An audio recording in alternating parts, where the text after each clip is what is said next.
All rise. After nearly 3 decades as an attorney in a thriving private practice in Richmond, Virginia, my brother, Dennis Soden, saw a life-changing opportunity come his way.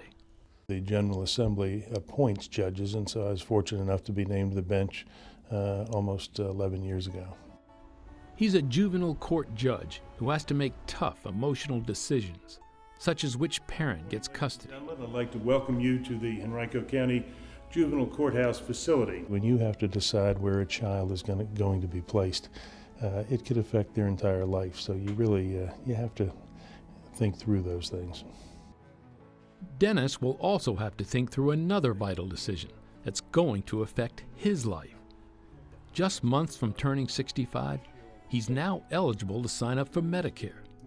Making that choice is nearly as tough as some of the cases he decides. Are you familiar, or if I asked you, could you explain Medigap or Medicare Advantage to me? Would you even feel comfortable doing that? You might as well be talking in a foreign tongue. When you retire, there will be coverage, but it's going to change. For help in understanding this complex subject, Judge Soden turned to a Medicare expert, Linda Barnhart.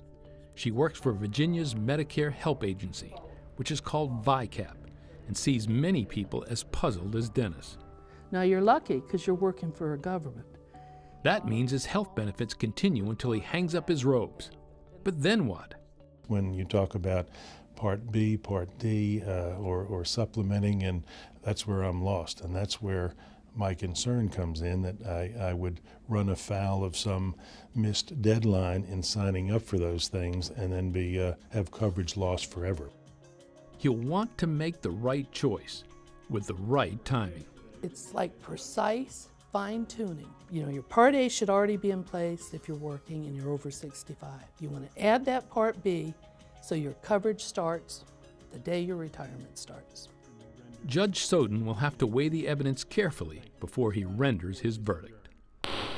So he's really in a desired position. He's in a very good Working position. for the government, he Yes. will most likely have some sort of coverage even after he retires. That's correct. And because he's a strong and healthy guy, my guess is your brother's going to sit on the bench for quite some time to come. He hopes for another 6-7 years. Yeah, so this is not an immediate concern for him, but one of the things that they talked about, Amy, was creditable coverage. Explain to us what that means and how the rest of us can apply that in our own situations. Creditable coverage is basically what we call other coverage as good as Medicare's. The big important thing about knowing whether or not you have creditable coverage is it affects whether or not you can delay taking parts of Medicare, like Part B or Part D, and not have to pay a penalty when you enroll later. And who tells you that you have creditable coverage? There's got to be some Medicare guru on high who says this is creditable. Who is that person? It's the person in your office. Okay. Someone in your HR office will be that Medicare guru in your office, and they'll be able to tell you whether or not your coverage is creditable. I think one of the things that's important to point out here too is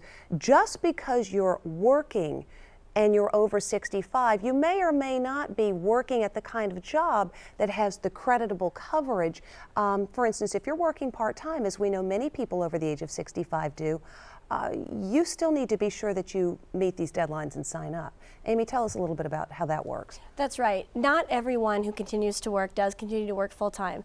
And even people who do continue to work after 65, if they don't work for a large employer, let's say they work for a small company, they also might still need to sign up for Medicare A and Part B. And are there penalties if you don't make the deadline? I mean, we know that it's not a good thing, but what are the penalties? The penalties for not making the decisions on time can be rather draconian. In Part B, as in boy, and that's coverage, Medicare coverage for most outpatient services when you go to see your doctor, all of Medicare's wonderful screening and preventive benefits, there is a penalty premium, that is the amount that everybody pays monthly. Right. For Part B. It's 10% per year that you fail to enroll when you should have. That can add up to a lot of money.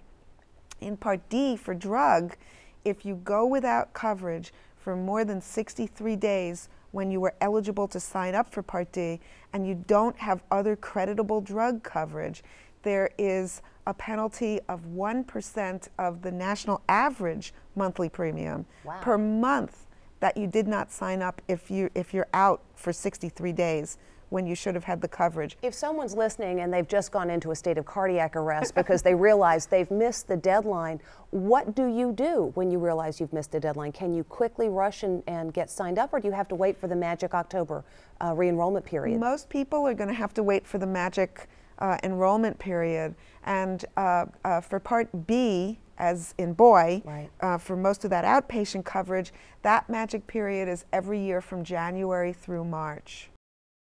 Making Medicare work for you is brought to you by United Healthcare.